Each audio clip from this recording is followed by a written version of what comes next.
folks, Andrew Packer here, and welcome to Trading Tips. Today I want to talk about 3 simple steps for investment success. Now, when it comes to investing, when people are just getting started, you might be incredibly excited. You might be thinking, hey, this is great. I'm going to buy some stocks. They're going to go up. I'm going to be rich. I'm never going to have to work again. I'm going to have this, fantastic beachfront retirement. Those are all great goals and those are great ideas, but it helps to have a little bit of perspective on what success is.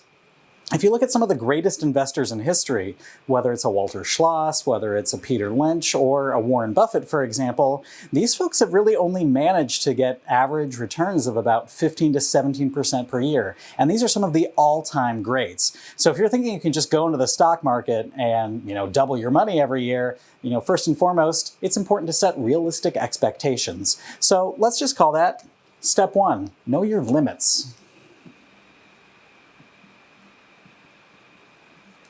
There's nothing wrong with, saying, having an ambitious plan. That's great. But the problem is when you get too ambitious, you're going to start making some decisions in your investments that are probably just going to make things worse for you. If you go, 6 months into a policy of doing some very aggressive trades and you're not doing as well as you hope, you might start thinking, hey, what can I do that's even more aggressive? What can I do that's going to make up for this shortcoming that I'm perceiving here?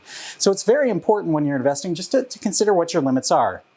And if you're the kind of person who doesn't mind seeing some big swings in your portfolio, absolutely look into having a portfolio with some call options on stocks instead of stocks themselves. That will give you much more leverage, much more potential to move your portfolio, and that'll really give you some better returns over time, and even potentially the possibility to beat some of the returns of folks like Warren Buffett.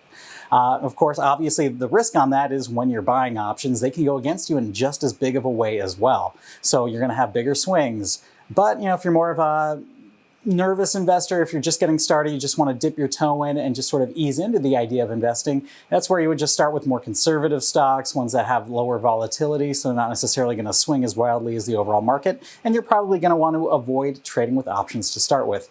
So whatever your own personal policy is, when you start by understanding your limits, you really get an idea around, just how to trade successfully. Because when it comes to trading successfully, you want to set yourself up to win. And when you don't set realistic limits, you're setting yourself up to fail. That's not what we want to be at. Looking at the second idea, I think that's a key for all investors, is to understand your risks. Now, the word risk gets thrown out a lot. People say, oh, this investment is risky. This investment isn't risky. You can look at the previous performance of a stock's price and use a mathematical equation to derive the expected future risk of that stock. And we can get very technical, but at the end of the day, when it comes to risk, it comes down a little bit of step 1 of sort of just understanding what your own limits are and what you feel is risky and what isn't. If you're just starting out with investing, if you're going to have a lot of money over your career from working 20, 30 years to have more money to put into the market, you can make some much more conventionally risky decisions than, if you're getting a little older, you're getting near retirement, and you want to make sure that you don't get those big swings or those big market drops that cause your net worth to drop substantially. So when it comes to risk, it is very much a personal thing as much as it is sort of a mathematical equation, but just understand that there's an investment out there for everyone. You can have more, cash-heavy investments in your portfolio. You can have bonds to even out some of the risks of owning stocks. And even though there's a lot of negative sentiment in the bond market out there at times, given the very low yields right now, having some bonds in your portfolio gives you, a much better risk-reward balance for your overall portfolio. And of course, if you're younger, more aggressive, that's something you don't necessarily need to think about until you've started to build up a big enough portfolio where you want to manage it in that way. So that would be kind of the second and one of the more important concepts to think about when investing to set yourself up for success. Because if you're a big risk taker, just understanding I don't need to put too much of my money into any one trade to meet my overall portfolio goals, you're in a much better position than if you're trying to do the most risky thing with all of your money at once, which again sets yourself up more for a loss than for a win. And again, it all comes back to the idea of minimizing your losses in investing to help maximize your chance of success. And of course, there is a third and final idea, and it's this idea that I've seen a lot of people make a mistake about, and it's about the nature of time. When it comes to investing, you really have a very open-ended thing, and most people have a very hard time dealing with open-ended goals. We usually think, here's a project, I'm going to do it this week. Here's projects it's going to take a month to do. Here's my project for the year. Here's a goal for that.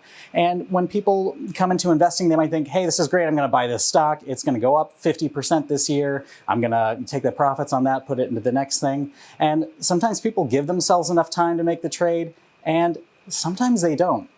And I see this a lot more with traders who are really just kind of looking to get in there super quick, make a quick killing and get out. And for the most part, if a trade's starting to go against you right away and you're making a very aggressive trade, you might just want to get out of that. But if you're going to go into a trade and you expect it to play out within, say, 3 months, well, the market's a little tricky because it might not always take the time that it wants to make it work out for you that way. It might take 6 months or even a year for a trade to play out.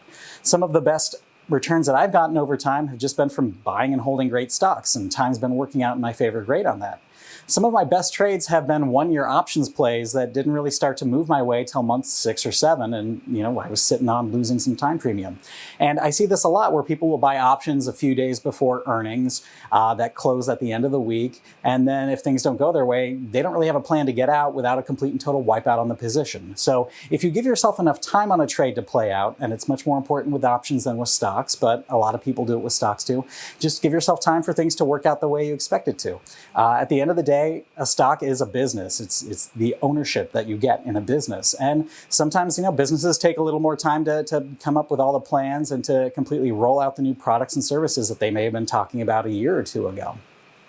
So if you understand your limits, if you think in terms of what the risk is going into an investment, and you give yourself time to play out, you're really going to be avoiding some of the 3 biggest mistakes that people make when they get into the investment world and when they start investing for the first time. And I think if you're conscientious and you really think about these concepts going into any investment that you make, you're much more likely to be successful, whatever your goals are. So I'm Andrew Packer for Trading Tips, wrapping up this video. As always, thanks for watching us. Stay safe and stay solvent.